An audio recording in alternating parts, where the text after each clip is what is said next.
Good morning. Last લેક્ચરમાં આપણે સેક્રેટરીના ગુણ અને સેક્રેટરીની લાયકાતો વિશેનો અભ્યાસ કરેલો હતો. એના પછી આપણે હવે પહોંચ્યા છીએ સેક્રેટરીની નિમણૂક અને તેને લગતી જોગવાઈઓ. હવે નિમણૂક એટલે શું, પહેલાં તો એ ખબર પડવી જોઈએ. સેક્રેટરીની નિમણૂક એટલે શું? તો મિત્રો, સેક્રેટરીની નિમણૂક એટલે શું ખબર છે? તો કે સેક્રેટરીને નોકરી પર રાખવા એને કહેવાય સેક્રેટરીની નિમણૂક. સેક્રેટરીને નોકરી પર રાખવામાં આવશે એને કહેવાશે સેક્રેટરીની નિમણૂક. એટલે કે સેક્રેટરીની નિમણૂક કરવામાં આવશે, સેક્રેટરીને રાખવામાં આવશે. હવે નિમણૂક અંગેની જોગવાઈઓ, એના માટેની જોગવાઈઓ એટલે કે એના માટેના રૂલ્સ રેગ્યુલેશન, એના માટેના નિયમો, એને કહેવાય સેક્રેટરીની નિમણૂક અંગેની જોગવાઈઓ. હવે આ સેક્રેટરીની નિમણૂક અંગેની જોગવાઈઓ જે છે એને લગતી જે જોગવાઈઓ છે એમાં અહીં આપણને શું કહે છે કે નવા કંપની ધારા 2013 મુજબ કંપની સેક્રેટરી ચાવીરૂપ સંચાલક કે વ્યક્તિ, જેને કહેવાય કી મેનેજરિયલ પર્સન ગણાય છે. તો નવો કંપની ધારા 2013 મુજબ સેક્રેટરીને શું કહેવાશે? તો કે ચાવીરૂપ સંચાલકીય વ્યક્તિ, જેને કહેવાય કી મેનેજરિયલ પર્સન. તેથી તેની નિમણૂક કરતી વખતે કંપની ધારાની નીચેની જોગવાઈનું પાલન થવું જોઈએ. એટલે કે આ બધી જે જોગવાઈઓ આપેલી છે એનું પાલન થવું જોઈએ, ફરજિયાત પાલન થવું જોઈએ. જો એનું પાલન કરવામાં નહીં આવે તો ચાલશે નહીં. એનો જે રૂલ્સ રેગ્યુલેશન છે, એની જે નિયમો છે એ નિયમોને કાયદેસર રીતે એનું પાલન કરવું પડશે. એટલે કે યોગ્ય રીતે એ નિયમોનું પાલન થશે તો જ કંપનીમાં સેક્રેટરીની નિમણૂક થઈ શકશે, અન્યથા થઈ શકશે નહીં. એટલે કે એની જોગવાઈને ધ્યાનમાં રાખી અને પછી સેક્રેટરીની શું કરી શકાશે? નિમણૂક કરી શકાશે. હવે કહે છે કે નિમણૂક અંગેની જોગવાઈઓ. તો પહેલું, જે કંપનીની ભરપાઈ થયેલી મૂડી ₹5 કરોડ કે તેથી વધુ હોય ત્યાં કંપની સેક્રેટરીની નિમણૂક ફરજિયાત છે.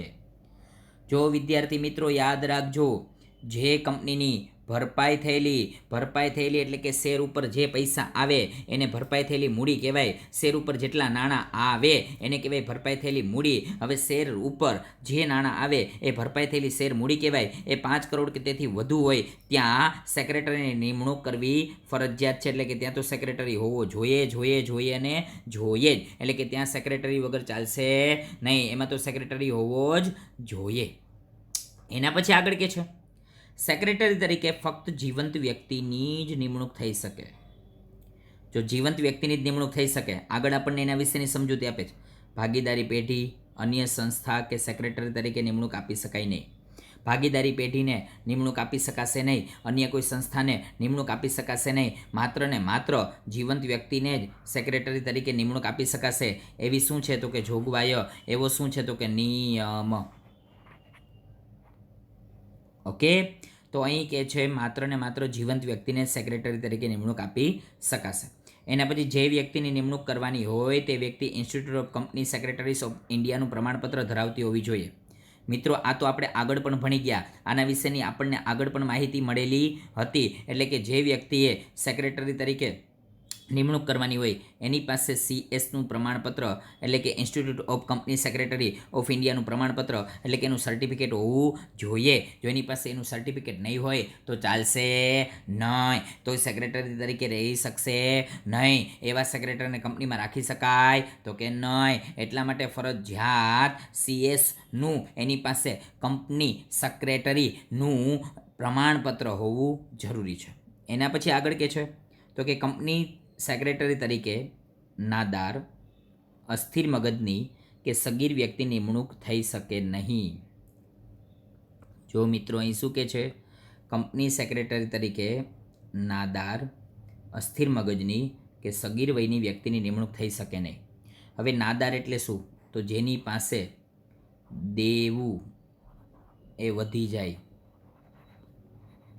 અને મિલકત ઘટી જાય એને કહેવાય નાદાર વ્યક્તિ. એનું દેવું એ વધી જાય, એની પાસેથી લોકો પૈસા જ માગ્યા રાખે તો દેવું વધતું જાય અને એની મિલકત એ ઘટતી જાય. એવા વ્યક્તિને કહેવાય નાદાર. અસ્થિર મગજનો, જેનો મગજ હટી જાય, જેનો મગજ વયો જાય, એને કહેવાય અસ્થિર મગજનો. આવો અસ્થિર મગજનો વ્યક્તિ એ સેક્રેટરી તરીકે નિમણૂક આપી શકાય નહીં, એવો વ્યક્તિ ચાલે નહીં. એના પછી સગીર વયની વ્યક્તિ એટલે કે 18 વર્ષથી નીચેનો વ્યક્તિ, એને સેક્રેટરી તરીકે રાખી શકાય નહીં. 18 વર્ષથી નીચેનો જે કોઈ વ્યક્તિ હોય એને સેક્રેટરી તરીકે નિમણૂક આપી શકાય નહીં. સમજાય છે? હા કે ના? તો અહીં આપણને 3 વાત કરી. એક તો નાદારનો આલે, એક અસ્થિર મગજનો નો આલે, કે એક સગીર વયની વ્યક્તિ એની નિમણૂક થઈ શકે નહીં. એના પછી કંપની સેક્રેટરી તરીકે નિમણૂક કરવા માટે સંચાલક મંડળની સભામાં ઠરાવ પસાર કરવો પડે. આ ઠરાવમાં જો ઠરાવ પસાર કરવો પડે, મિત્રો આ ઠરાવ એટલે શું છે સમજજો. પહેલાં એ ઠરાવને કહેવાય રજૂઆત. બધા લોકો શું કરશે? રજૂઆત કરશે. આ રજૂઆતને મળશે મંજૂરી. રજૂઆતને શું મળશે? મંજૂરી. એ મંજૂરી મળશે એટલે એ બની જશે ઠરાવ.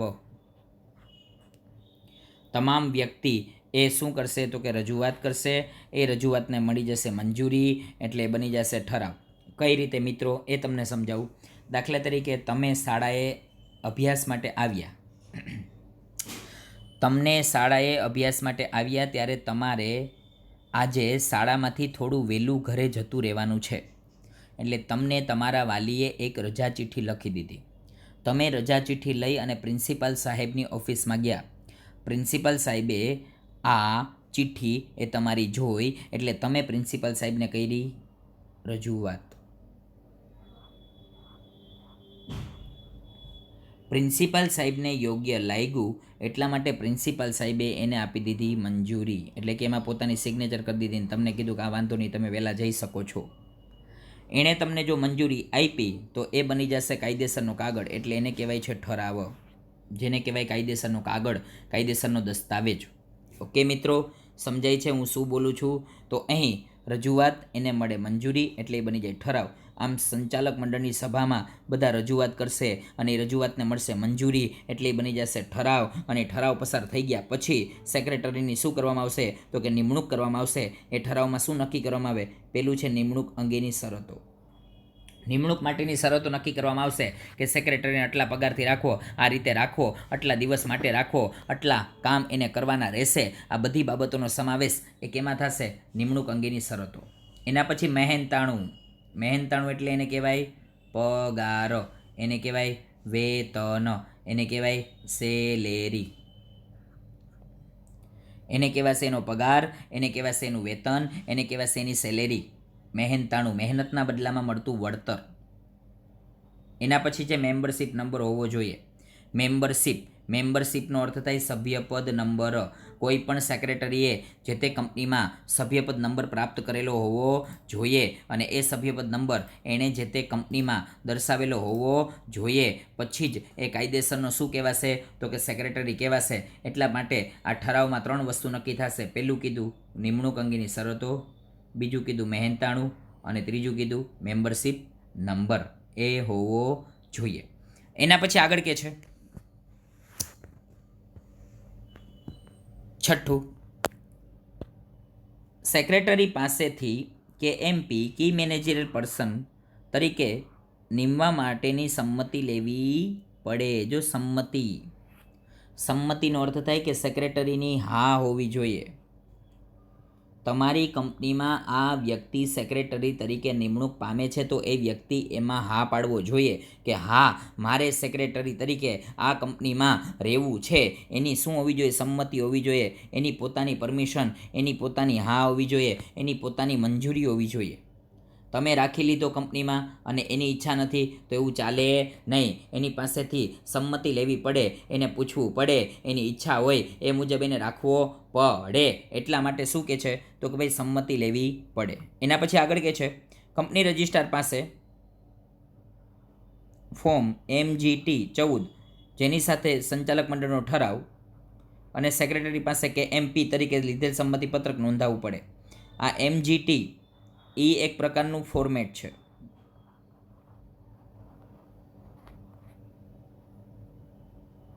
ઓકે, એ એક પ્રકારનું ફોર્મેટ છે.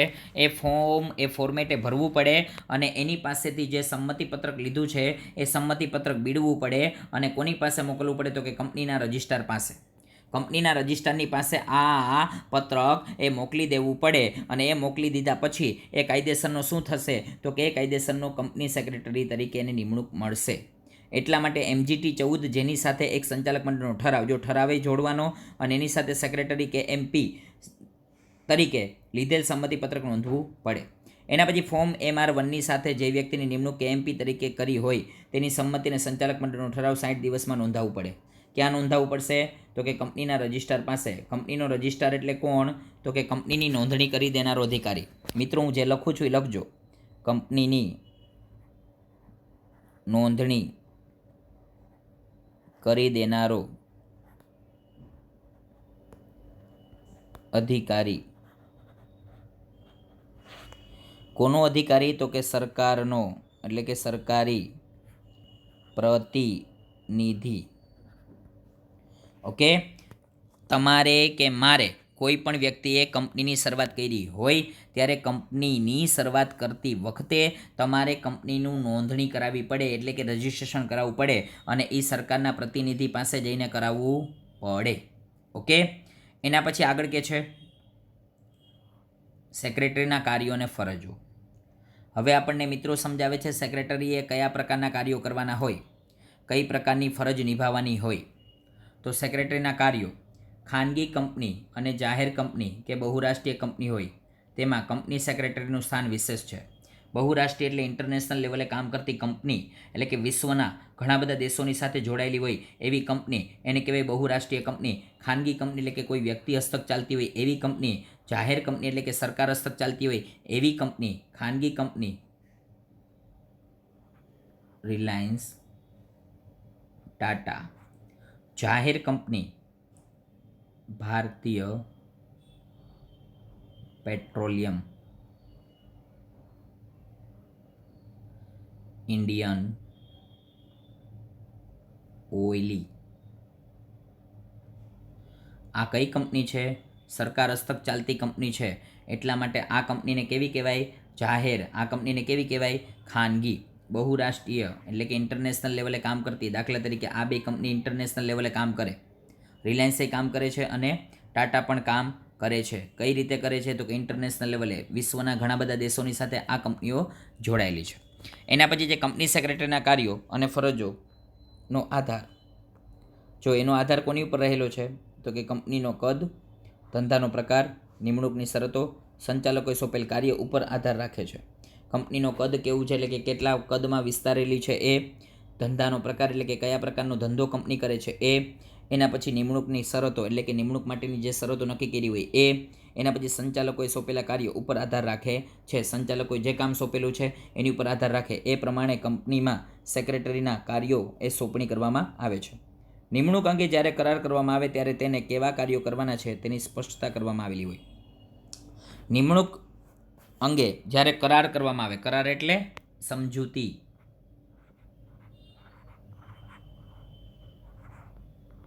ત્યારે શું કરવામાં આવે તો કે સ્પષ્ટતા કરવામાં આવે કે એણે કેટલા પ્રકારના કાર્યો કરવાના છે અને એ મુજબ એને કામની સોંપણી કરવામાં આવશે. એણે એ મુજબ જ રહેવાનું રહેશે. એણે એ મુજબ જ પોતાની ફરજ, પોતાની જવાબદારી એ અદા કરવાની રહેશે. એના પછી જે સેક્રેટરીના કાર્યો, જો સેક્રેટરીના કાર્યો, તો કંપની સેક્રેટરીના કાર્યો નીચેના કાર્યોનો સમાવેશ થાય. કંપની સેક્રેટરીના કાર્યોમાં નીચેના કાર્યોનો સમાવેશ થાય છે. આ કાયદાની જોગવાઈઓ તે હેઠળના નિયમો અને કંપનીઓને લાગુ પડતા અન્ય કાયદાઓના પાલન બાબતે સંચાલક મંડળને અહેવાલ આપવો. આ કાયદા, અત્યારનો જે કાયદો છે એ 2013નો છે, કંપની ધારો 2013. તો એ 2013ના કાયદાના જે કંઈ નિયમો છે એ નિયમો અથવા તો કંપનીઓને લાગુ પડતા અન્ય કાયદાઓનું પાલન બાબતે સંચાલક મંડળને અહેવાલ આપવો. અહેવાલ આપવાનું કામ એ કોણે કરવાનું હોય તો કે સેક્રેટરીએ. કોને અહેવાલ આપવાનો હોય? સંચાલક મંડળને. ઓકે, એના પછી સેક્રેટરીયલ ધોરણોનું પાલન કંપની કરે તે જોવું. જો સેક્રેટરીયલ ધોરણો એટલે કે કંપનીમાં સેક્રેટરીને જે કંઈ કામ સોંપેલા છે એ યોગ્ય સોંપેલા છે કે કેમ, સેક્રેટરીયલ ધોરણો એટલે કે સેક્રેટરીને જે મહેનતાણું આપવામાં આવે છે યોગ્ય આપવામાં આવે છે કે કેમ, સેક્રેટરીનું યોગ્ય રીતે નિમણૂક થાય છે કે કેમ, એ કંપનીમાં સરકારના રૂલ્સ રેગ્યુલેશન મુજબ ચાલે છે કે કેમ, એ બધી બાબતોનો સમાવેશ આમાં થાય છે. અને એ જોવાનું કામ કોનું છે તો કે સેક્રેટરી. એના પછી નિયત કરવામાં આવે તે ફરજો બજાવવી. નિયત એટલે કે નક્કી કરવામાં આવે એ ફરજો. નિયત એટલે નક્કી કરવામાં આવે એ ફરજો બજાવવી. આ ફરજો બજાવવાનું કામ કોણે કરવાનું હોય? સેક્રેટરી એ. ઓકે. એના પછી આગળ કહે છે સેક્રેટરીની ફરજો. ફરજો એટલે કે એની રિસ્પોન્સિબિલિટી. એણે અમુક પ્રકારની ફરજો નિભાવવી પડે અને પડે. જો એમાં કોઈનું હાલે નહીં હો મિત્રો, એને ફરજ તો નિભાવવી પડે ને, કારણ કે એને KMP કહેવાય, કી મેનેજરિયલ પર્સન કહેવાય. એ મુખ્ય અધિકારી છે. આ મુખ્ય અધિકારીની ઘણી બધી જવાબદારી હોય અને એ જવાબદારી એણે અદા કરવી જ પડે, એણે નિભાવવી જ પડે. એટલે શું કહે છે કે નિયત કરેલ ફરજો નીચે પ્રમાણેની ફરજોનો સમાવેશ થાય. પહેલું, કંપનીના સંચાલકોને તેની ફરજો, સત્તા અને જવાબદારીનું માર્ગદર્શન આપવું. કંપનીના જે સંચાલકો છે તેમની ફરજો, એની સત્તા અને એની જવાબદારીઓ વિશેનું માર્ગદર્શન આપવાનું કામ કોણ કરશે? સેક્રેટરી. એની ફરજ છે, એની રિસ્પોન્સિબિલિટી છે, એણે આ વાત એક્સેપ્ટ કરવી પડે, આ વાત સ્વીકારવી પડે. એના પછી સંચાલક મંડળની અને સામાન્ય સભા અંગે આયોજન કરવું અને તેની સભા નોંધ રાખવી. જો સભાનું આયોજન કરવું અને સભાની નોંધ રાખવાનું કામ કોણ કરશે? સેક્રેટરી.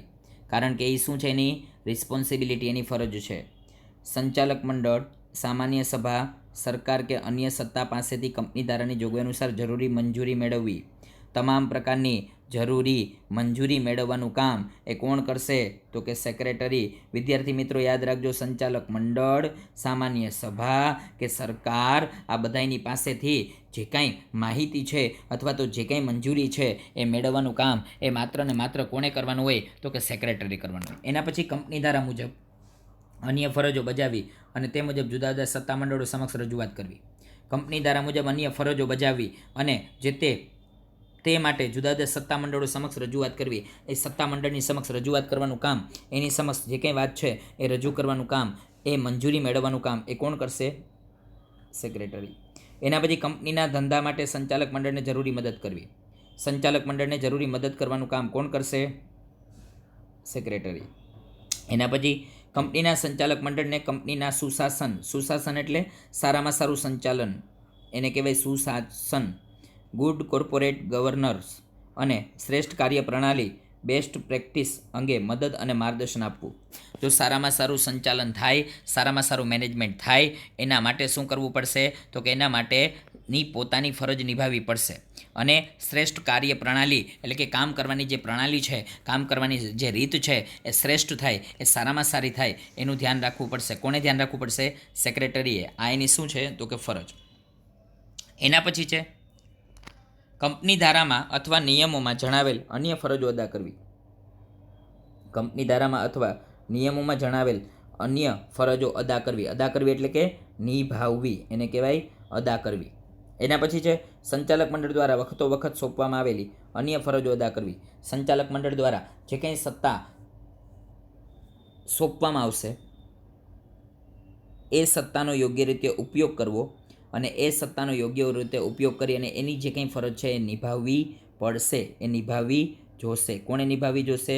તો કે સેક્રેટરીએ. ઓકે મિત્રો, સમજાય છે? ન સમજાયતું હોય તો પૂછી શકો છો. આ બહુ સહેલું અને સરળ છે. આપણે અત્યાર સુધીમાં સમજ્યા સેક્રેટરીના કાર્યો, સેક્રેટરીની ફરજો. હવે સમજવાનું છે એ થોડું IMP છે, એટલે પૂછાય એવું છે. એ શું છે?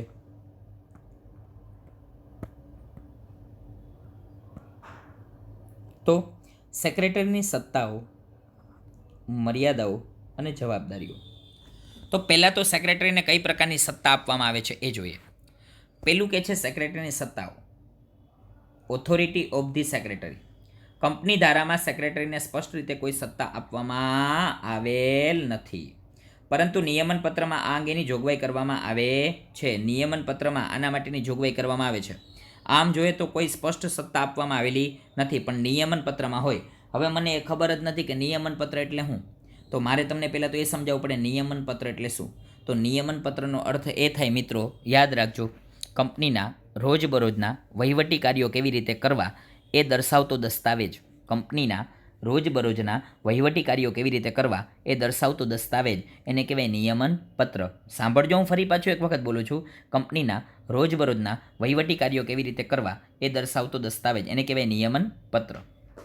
તો અહીં કે છે નિયમન પત્રમાં આ અંગેની જોગવાઈઓ કરવામાં આવે છે, અને જો આમાં કોઈ ઉલ્લેખ ન હોય તો સંચાલક મંડળમાં આ અંગેનો ઠરાવ કરવાનો હોય છે. ઠરાવ એટલે મેં તમને આગળ સમજાવ્યું, કોઈ પણ બાબતની રજૂઆત અને એ રજૂઆતને મળે મંજૂરી એટલે બની જાય ઠરાવ. જો સંચાલક મંડળમાં કોઈ સત્તા આપવાનું નક્કી કરેલું હોય તો એના માટેનો ઠરાવ પસાર કરવો પડે અને પડે જ. એ ઠરાવ પસાર ન કરે તો ચાલે નહીં. એ મિત્રો યાદ રાખજો, તો ચાલે જ નહીં. ઠરાવ તો કરવો પડે અને પડે જ. કાલ સવારે સરકારે પૂછે તમે શું કર્યું, તો ઠરાવ બતાવી શકાય કે અમે આ ઠરાવ પસાર કરી અને પછી આ ભાઈને અમે શું આપી હતી, તો કે આ ભાઈને પછી અમે આપી હતી સત્તા. સમજાય છે મિત્રો? તો કે હા. આગળ, સેક્રેટરીની સત્તા નીચે મુજબ વર્ણવી શકાય. વર્ણવી શકાય એટલે કે દર્શાવી શકાય. કઈ કઈ પ્રકારની સત્તા આપવામાં આવે છે એ હવે આપણે જોશું. કંપની રજિસ્ટ્રાર સમક્ષ સ્થાપનાનું પ્રમાણપત્ર અને ધંધો શરૂ કરવાનું પ્રમાણપત્ર મેળવવા માટે નક્કી કરેલ દસ્તાવેજોની નોંધણી કરાવવાની સત્તા. જો નક્કી કરેલા દસ્તાવેજોની નોંધણી કરાવવાની સત્તા એ કોની પાસે છે? સેક્રેટરી પાસે. કયા કયા પ્રમાણપત્ર? એક સ્થાપનાનું પ્રમાણપત્ર અને એક ધંધો શરૂ કરવાનું પ્રમાણપત્ર. કોઈ પણ કંપની હોય એમાં આ બે પ્રકારના પ્રમાણપત્રો હોય અને હોય જ. બે પ્રકારના પ્રમાણપત્રો તેને રાખવા પડે અને પડે જ. એક મેં કીધું સ્થાપનાનું પ્રમાણપત્ર અને બીજું મેં કીધું ધંધો શરૂ કરવાનું પ્રમાણપત્ર. આગળ કે છે સેક્રેટરી ઓફિસ વ્યવસ્થાના વડા હોવાના નાતે એટલે કે હોવાના કારણે જુદા જુદા ખાતા ઉપર દેખરેખ અને અંકુશ રાખવાની સત્તા છે. જુદા જુદા ખાતા ઉપર એ શું રાખી શકશે? દેખરેખ અને અંકુશ એટલે કે નિયંત્રણ. શું છે એ? તો કે ઓફિસ વ્યવસ્થાના વડા હોવાને કારણે એટલે નાતે સેક્રેટરી ઓફિસ વ્યવસ્થાના વડા હોવાને નાતે જુદા જુદા ખાતા ઉપર દેખરેખ અને અંકુશ રાખવાની સત્તા છે. એના પછી સેક્રેટરીને શેર વેચણી, શેર હપ્તા, શેર જપ્તી, શેરની ફેરબદલી વગેરે પત્રો ઉપર કંપની વતી સહી કરવાની સત્તા છે. જો મિત્રો શેર વેચણી એટલે કે શેરની વહેંચણી કરવી. એના પછી છે શેર હપ્તા. શેર હપ્તા મેં તમને અગાઉના લેક્ચરમાં ભણાવી દીધું, સમજાવી દીધું, પણ ફરી પાછું તમને યાદ આવી જાય એ રીતે સમજાવું. શેર હપ્તા એટલે શું? દાખલા તરીકે કંપનીના શેરની કિંમત 100 રૂપિયા છે.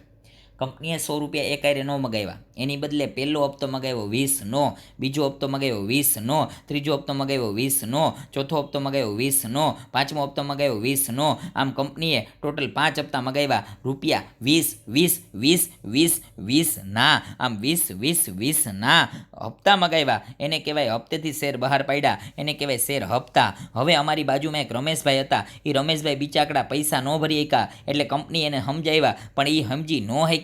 કંપની એને શીખવાડ્યું, એ શીખી ન શક્યા. કંપની એને બેસાડ્યા, એ બેસી ન શક્યા. એટલા માટે કંપનીએ ફરી પાછું એક નિર્ણય લીધો, અને એ નિર્ણય એવો લીધો કે જેમાં એના શેર ફરી પાછા પરત લઈ લીધા, એને કહેવાય શેર જપ્તી. જો તમે નાણાં ન ભરી શકો તો તમારા શેર થઈ જાય જપ્ત, એને કહેવાય શેર જપ્તી. તમારા જાય પૈસા, તમારા જાય શેર, તમે કાંઈ કરી ન શકો, તમે કાંઈ એનું બગાડી ન શકો, કારણ કે તમે પૈસા ન ભરો તો એવું જ થાય ને. એ તો સ્વાભાવિક છે ને, એ તો સીધો હિસાબ છે ને, એટલે તમારા શેરની થઈ જાય જપ્તી.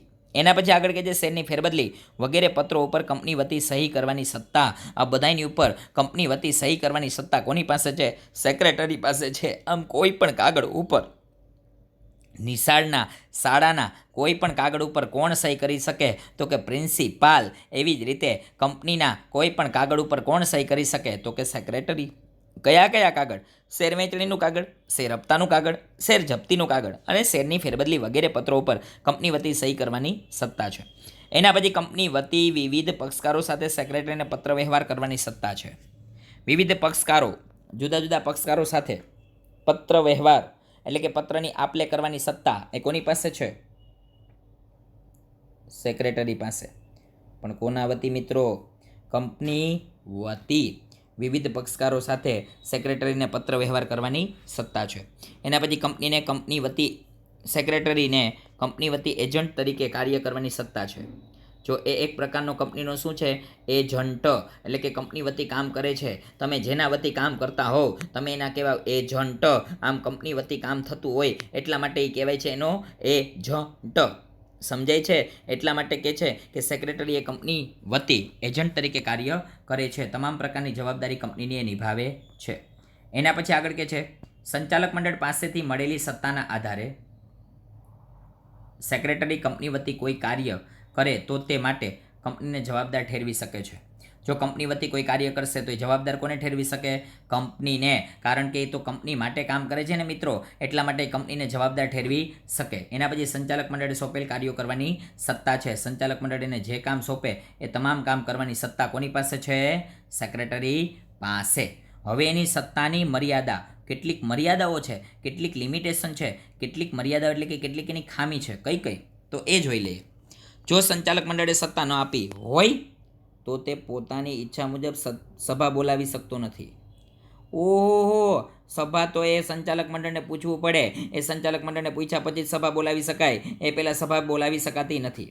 સેક્રેટરી કંપનીના કાર્ય માટે કંપની વતી ઉછીના નાણાં લઈ શકતો નથી. લાવો ને કંપનીના નામે પૈસા લઈ લઈએ એવું હાલે નહીં. એવી ચોરી છુપી કરાય નહીં. એવો દગો કરાય નહીં. એવું ખોટું કરાય નહીં. તો એ ચાલે નહીં. આ એની શું છે? મર્યાદા. એના પછી સેક્રેટરી કરાર કરવાની પ્રક્રિયામાં મદદ કરે પરંતુ તે કંપની વતી સત્તા વગર કરાર કરી ન શકે. જો કરાર કરવા હોય તો એની પાસે સત્તા હોવી જોઈએ. સત્તા વગર કરાર કરી શકશે નહીં. એના પછી નીતિ વિશે કોઈ નિર્ણય સેક્રેટરી લઈ શકતો નથી. નીતિને લગતા, નિયમોને લગતા, રૂલ્સ રેગ્યુલેશનને લગતા આવા નિયમો, આવી નીતિ એ નક્કી કરવાનું કામ એ કોણ કરી શકે? તો કે સંચાલક મંડળ. આ સેક્રેટરી નીતિ વિષયક નિર્ણયો લઈ શકતો નથી. એના પછી સંચાલકોએ આપેલી સત્તા સિવાય કરાર કરે તો તે કંપનીને બંધન કરતા નથી. જો સંચાલકોએ આપેલી સત્તા સિવાય કરાર કરે તો તે કંપનીને બંધન કરતા નથી. એટલે કે જે કરાર માટેની સત્તા આપેલી ન હોય એવા કરાર કરી નાખે તો એ તો એને જ ભોગવવું પડે ને. એણે કરેલા કર્મના બદલા ચૂકવવા પડે. એમાં કંપની શું કરે? અરે બિચાકડી, કંપનીનો કોઈ વાંક નથી. એટલે કંપનીને કાંઈ કરવાનું ન હોય, એ તો એને જોવાનું હોય. આને શું ભાઈ, આને કોઈ મતલબ નથી. એટલે મિત્રો યાદ રાખજો, જો કરાર જે કીધા હોય એ જ કરી શકાય, એ મુજબ જ કામ કરી શકાય. બાકી તો કંપની કહી દે અમારે કાંઈ નહીં, હર હર મહાદેવ, તમે ભોગવો. એના પછી આગળ કહે છે સેક્રેટરી જાહેર જનતાને સત્તા વગર શેર આપી શકે નહીં.